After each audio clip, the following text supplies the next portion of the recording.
everyone, and welcome to Operation Brutal Swarm. I'm Camille Salazar-Hathaway, and today we're talking Nighthaven. There's always been some tension between them and Team Rainbow, and this season, a new operator is joining their ranks. What's their deal?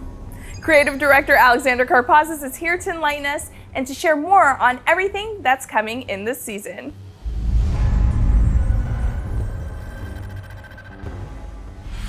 Season 3, Operation Brutal Swarm, is a huge season for us. It's setting a lot of the foundational pillars that we want to build off of in the coming seasons.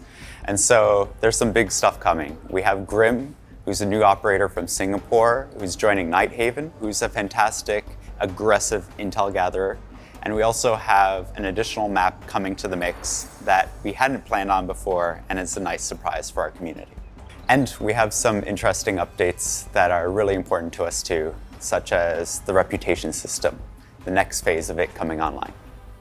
This season focuses on a squad that you already know. It's Nighthaven. It's led by Callie, and it's officially split off from the Rainbow Six group.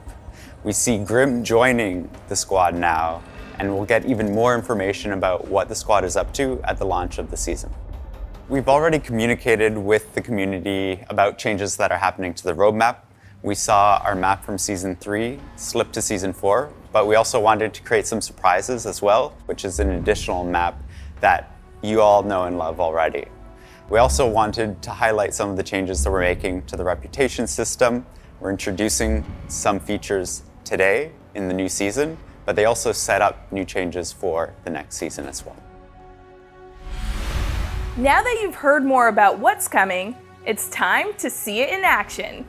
Here's a teaser of Operation Brutal Swarm gameplay from our friend Chris Waters and the Ubisoft News team. One hive ready. What's tracking target? Things are looking grim for any defenders who like to stay undetected as Operation Brutal Swarm brings a new intel gathering operator to the attack. His name is Grimm, and his K1 Hive launcher gadget can reveal enemy positions from a safe distance with bees. Micro air vehicles, technically, but once you're in the swarm and getting pinged repeatedly, you'll have bigger problems to deal with. Operation Brutal Swarm is also introducing the Stadium map into the competitive pool, as well as updating the recoil system and making weapon attachments more impactful.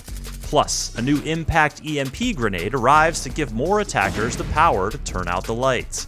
All this and more is coming with Operation Brutal Swarm, and your deeper look at it all continues now.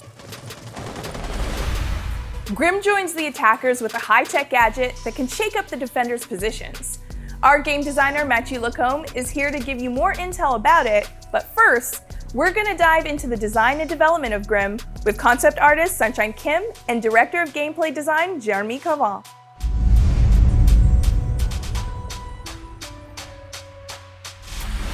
Our character concept artist NJ Tutai, who worked on iconic Seas operators such as Sledge, Valkyrie, Lion, and Nook, has brought us another amazing design for our newest operator, Grimm. This one was an interesting assignment for us because Grimm is a very traditional, grounded soldier who might not be seen as a member of Nighthaven at first sight. We see this traditional soldier like Grimm standing among all these colorful operators, which creates this interesting dynamic. And Grimm's supposed to be a little bit outcast, and he needs to stand out a little bit. So it creates an interesting question: why does this guy belong to Nighthaven? What makes Callie trust this guy? It was really fun to explore this character and the designs based on this dynamic.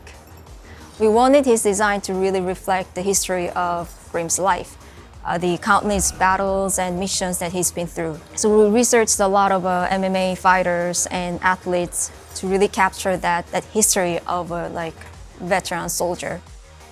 What I personally really like about Grimm is that he's a big, giant, buffed guy that, as far as I remember, we don't really have this kind of silhouette, at least in Asian male characters in our game just yet. So to create Grimm's device, there is something that we always wanted to add into Rainbow Six, and these are microtech gadgets. We thought that that was a very rich fantasy that could lead to really interesting visual experiences. Grimm's gadget is made of a few parts. The tracking device is a microtech bot. We call it B-bot. It can fly in the air, it's battery powered, and it can last for a couple of seconds. In idle position, this bot is plugged into a bulletproof electronic canister. And when this canister lands on a valid position, the swarm spreads out of it. This canister is protected by a projectile that can open when it's stuck on a valid surface. And finally, we wanted to play with the mix between low-tech and high-tech to create a unique identity for this operator. And that's why we gave him this over-the-shoulder classic launcher that he used to throw the projectile. We really like the feeling when you are inside the swarm. We really love this feeling and we are thrilled to present that to our player today. The K1 Hive launcher is Grimm's gadget. It's a over-the-shoulder bazooka kind of launcher. You equip it similar to what you would do with Ash or Zofia. It shoots a projectile that will travel in a straight line. It will stick to the surface it's shot at. Once it sticks to a surface, it will release a canister. If it's on the floor, it will just open. The effect will take place there. If it's stuck on the wall, it will propel it down on the floor. So the effect will be generated from this canister. The effect itself is a swarm of bots, really a cloud of robotic bees. They reveal any defenders that would be inside the swarm. They will be tracked in live action, so the red mark will follow them as they move around. And last part is the decay and the debuff that you will have once you leave the swarm. This is the small beast that sticks to you as you leave. You will get pinged 3 times in a short period of time, similar to the alibi decoy that we have in the game already. We're really happy to tell you that Grimm is a 3-speed, 1-health attacker. It's been a while since we had one of those, and it really goes with the rest of the loadout. We have the 5.52 Commando as a primary assault rifle. You know how reliable, how good it is. But we also have the shotgun, the SG CQB, as another primary option. It's one of the first time that we have an operator that uses a shotgun and is a 3-speed. If you remember, you remember, but for this time it's the first named operator that we have. In the secondary weapon, we have the P229. For the secondary gadgets, we have the breach charge. It adds a layer of verticality to Grimm. You can place the breach charge on the floor, shoot the gadget through the bars, so you're now funneling the defenders from the top floor. So it really adds another layer to this gadget. Or you can go with the Claymore. It's really a natural progression with this gadget. You shoot it in the doorway, there's no one in there because you don't have any marks or there's no one, you don't hear anyone. You can go place a Claymore now, like you secured something. So it's really like a natural progression of the gadget. Grimm's role is part entry. You want him inside the building first. You have a really good gadget to hunt down roamers. You have the 3 speeds, so you're as quick as them. You have the good weapon to go to pick those fights, and you have the ability to funnel them inside some rooms with your gadget. You shoot this in a doorway, the defenders cannot go in there. Like, you know they won't cross this door, and if they do, everyone on the team will be alerted. We want to have an attacker that is about aggression. We've had operators that were planning heavy, you had to think about what you were doing, but Grimm's is a bit more on the instinct. You have this launcher that denies some area, you have the assault rifle to take areas, so it's really, you're bringing the fight to them. Grimm's gadget always succeeds. So if you hit someone, you will have the red mark. Everyone on the team will know that there's something going on. If there's nothing, there's no red mark, well, everyone will know that there's no one in there. So you always succeed with this gadget. Operators like Nomad, Gridlock, they really help you secure the areas that you can attack with the Grimm. If you know that there's a defender stuck inside a room and contesting this with Grimm would be difficult, you can ask Sense or have a smoke grenade to block the line of sight so you can have the launcher get in there. When you know the opposing team has a lot of roamers, Caveras, Bandits, Vigil, you can ask the help from Jackal. He can track them down with their footsteps. So if they move, they leave footsteps. If they move, they might get caught inside Grimm swarms. So it's really a tag team to get around the roamers. Also, you have Lion. Lion really creates this move or don't move. You have this swarm that is creating on you, but Lion is going off. Do I move? Do I not move? Like, it creates interesting situations when you have those operators against the defending team. Nude is one of the greatest counter that we have to Grimm. For mute, if the canister is stuck inside the mute jammer's radius, it won't release the swarm at all. So you will have to take care of the mute jammer first before having the effect. If you are standing in the radius of a mute jammer and there's a swarm around you, you won't be revealed. If you're affected by the debuff or the decay and you run inside the radius of a mute jammer, you will be cleansed. You can think of it similar to the call from Dokkaebi. The projectile can be caught by Wamai, Aruni, or Jaeger's gadget. Obviously, Wamai is the most fun one because it will displace the effect, but the other one will get rid of the canister altogether. If the canister hits electricity, be it in a barbed wire or on a wall, it will get destroyed. The way we designed Grimm's gadget, we made sure that there's a lot of specific timings. You can hear the shot. You will hear it stick. You will hear the canister opening, and then there will be the swarm. So there's a lot of timings that you will learn as you play against Grimm, and each one of those is a warning that something is happening. So you have, as a player, the choice of running or fighting. Grimm is a really aggressive attacker. We have the 3 speed, we have the good assault rifle, we have all of the tools to give you an attacker that is really in the face of defenders. So really an aggressive attacker. At the launch of the last season, Operation Vector Glare, we let you know that the new map originally planned for this season would be delayed to next season. In the meantime, we've got a little surprise for you. The stadium map from the Road to SI event is entering the map pool. Don't ban it. Don't do it. Don't ban it. More on that later. Game designer Josem El Rene is here to share the good news and the details.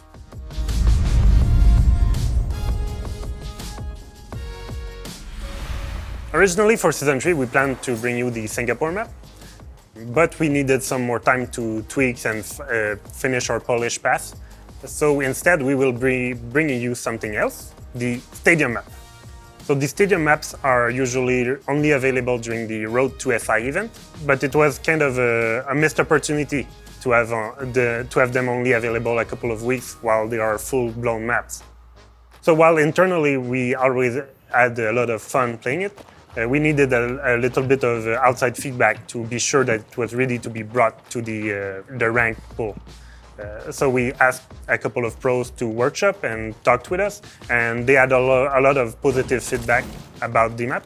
That's pretty much it. We did a couple of tweaks here and there. We brought up the lighting so it's less dark, distributed the spawns so they're equally distributed. And finally, we added the game modes, the team deathmatch, and the PvE elements. We are very excited to bring you this map as a ranked map or even a casual. It will be available on all playlists, mainly because it is a familiar yet different feeling, because it's two maps that are merged together, something that our players know, but also there are some flavorful elements like the bulletproof glass, the fact that they are merged together. So it will bring a lot of exciting gameplay from our players. It's always fun to spawn from the gantry, going down toward the map itself. It's a safe and secure spawn that allows you to enter from unconventional ways. The team is always working on player behavior features. It's important to us, and we know it's important to you. Here's Player Protection and Game Security Director Emmanuel Larive to tell you about the next phase of the reputation system, as well as a long-awaited feature, the ability to report cheaters during match replay.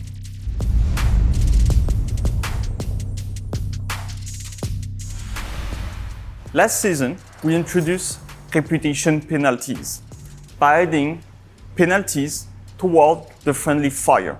With the new season, we will be adding a new penalty for abusive tech chat. So the people that are abusing the tech chat by sending hateful and abusive content will be detected, they will be reported by users, and repeated offenders will be under this new penalty. When the sanction will be triggered on the player, the penalty will occur on several matches. So the person that will be under this penalty will still be able to send text messages. However, only the people that choose to unmute him will be able to see those messages. It's really key that we give player choice to unmute somebody that is under this sanction. When the system will be released, there will be a grace period. During this grace period, only warnings will be triggered, no sanction. After this grace period, repeated offender will be under this penalty. The goal will be to remove and reduce the amount of hateful and abusive content that you are receiving through the text chat. We want to create a positive environment for everybody. It is key. Communication in your game is key, and we want to provide a safer environment. Match replay is a great addition to the game. It allows you to rewatch your match and improve your strategy. However, we heard you. Your voice is really important. So that's why with Season 3, we will be including reporting options. We totally understand that during a live match, you are not sometimes able to report a player. Sometimes the player disconnected, so there is many scenarios. By adding those options to the match replay, you will be able to take the time to review the whole gameplay and report this person. Reporting is really important and key for us. While receiving the reporting, we will be able to investigate and take actions. This will greatly help us to improve our system, but also to better act on those cheaters and distribute the right sanction at the right moment. Your voice is really important. It is key for us. So please continue and use those reporting tools. This new addition to the game will be available on all platforms, PC and console for everybody. The team put a lot of effort toward all of this new feature. For the future, I'm really excited about what we will be building. Reputation system and commendation system. I hope you will enjoy our content. Balancing will have an important role in Operation Brutal Swarm. We're evolving the way we handle weapon recoil, which means the attachments you select will now have a bigger impact. Plus, some of your favorite operators will be getting a new secondary gadget option, the Impact EMP Grenade. On top of that, there's exciting news for Rook and Dokkaebi. Welcome back Alexander Karpazis and Javier Sabarigo from the balancing team to tell you more.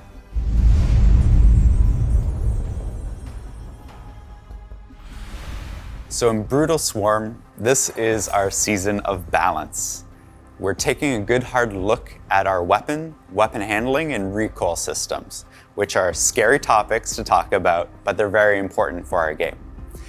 One of the biggest changes we're making is separating the balancing between the PC world and the console world. Console will now be tuned separately than any other changes that we're doing on PC right now. And that's to make sure that we have player comfort in mind for all of the changes that we do want to make for console.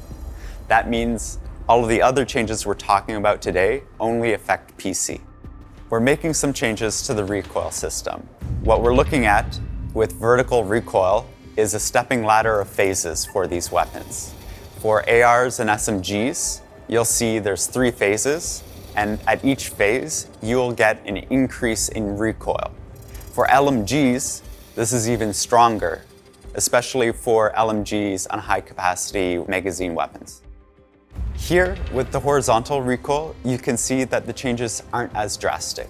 However, it goes by the same philosophy. The longer that you hold down the trigger, the more horizontal sway that you'll get with any AR, SMG, and LMG. We are now making sure that burst fire is the favored way to approach any kind of one-on-one interaction. We looked at sustained fire, and it has a lot of randomness that doesn't answer to what the core of Siege is, which is tactical gunplay.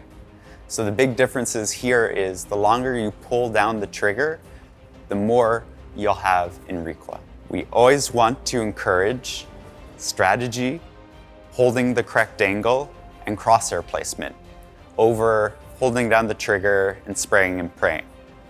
And that's why these changes are focusing on burst fire, making sure that you make a decisive shot and you hit it, so that we don't reward luck as much as we reward skill in the game.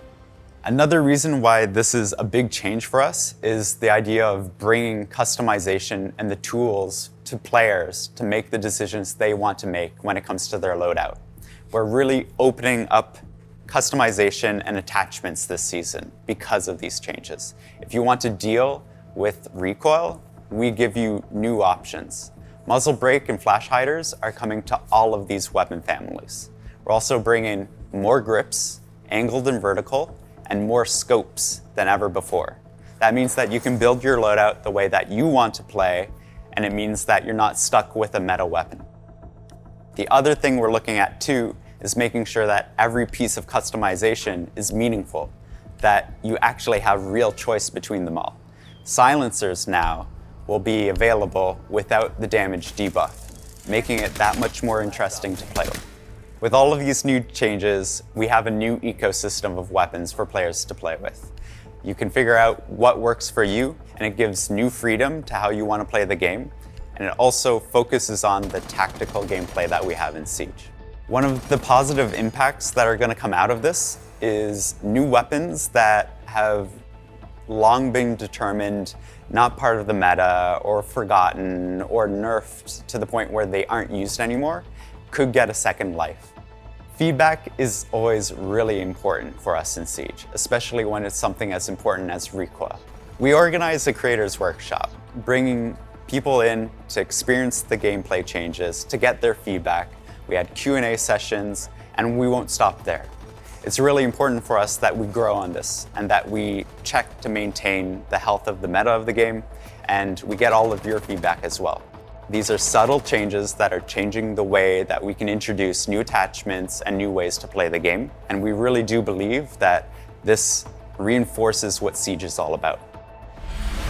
As we introduced in the Year 7 season reveal, we were working on the EMP impact grenade. So that's alternative to Thatcher, that it's the only one that can use the EMP grenade. So that's a little bit what we already do in the game with Maverick, Ivana or Termite, and we added the Heartbreed secondary gadget. This new EMP impact grenade will have a range of 2 meters instead of 5 meters of the Thatcher's one. Also, gadgets and electricity will be disabled during 9 seconds instead of 15. It will work as an impact, so it detonates on impact. Thatcher, for sure, will continue being the main operator to disable electricity. The operators that will have the EMP impact as the third option are Sledge, Montaigne, Blackbird, Dokaebi, Lion, Gridlock, Knock, Osa, and the Recruit, and will be equipped with 2 gadget units. We hope that this change will have a positive impact on our players, because they will work on more situations to win the match, and also they will be able to play Thatcher with his cool loadout. We know that you had a little preview of this feature during the last test server, so we are going to introduce it right now. If the operator falls into DBNO while wearing an armor plate from Rook, they will be able to use the Withstand ability. Once the Withstand animation is finished, the operator will revive with 20 health points. The objective is to give more value to the Rook's armor plate, which can help us a lot if we fall into DBNO during the round. The Dokaebi logic bomb was not affecting the operators on the support mode, so from now, the dead operators will be affected as the live ones, but the logic bomb cannot be interrupted. With this change, we will be giving more importance to Dokaebi's ability and will be more consistent. We've got 2 more new features to highlight that are coming this season. A new map ban system and a significant upgrade to the tactical map. From our Barcelona studio, here's game designer Robert Cole to share more details.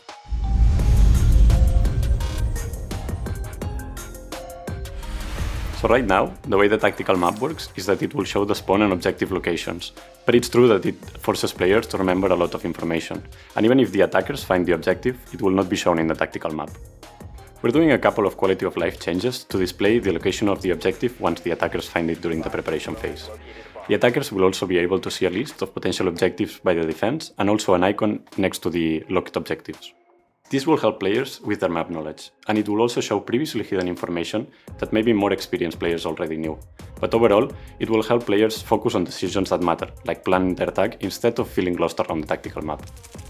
We have been monitoring the map ban and pick rate, as well as the community sentiment regarding map distribution.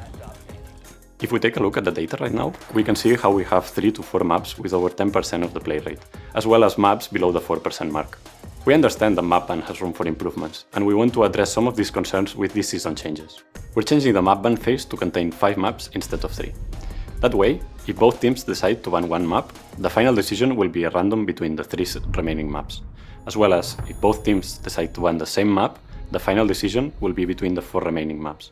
In the same case, if both teams decide not to ban any map, the final decision will be a random between the 5 remaining maps. With this change, we aim at increasing map diversity while also maintaining the player agency of being able to ban maps from the pool. We will continue to monitor the situation and the performance of this change, but also make any adjustments necessary as part of our commitment on increasing map diversity. We know that this will help with map representation, but we also have future plans to tackle the exact problem of new maps being banned. Before we wrap it up, let's talk Brutal Swarm Battle Pass. Starting this season, the Battle Pass will come with a discount on all items in the shop. And if you like, you could buy one for your friend as a treat. For more details, here's Business Strategy Director Mohammed Ben Hanada.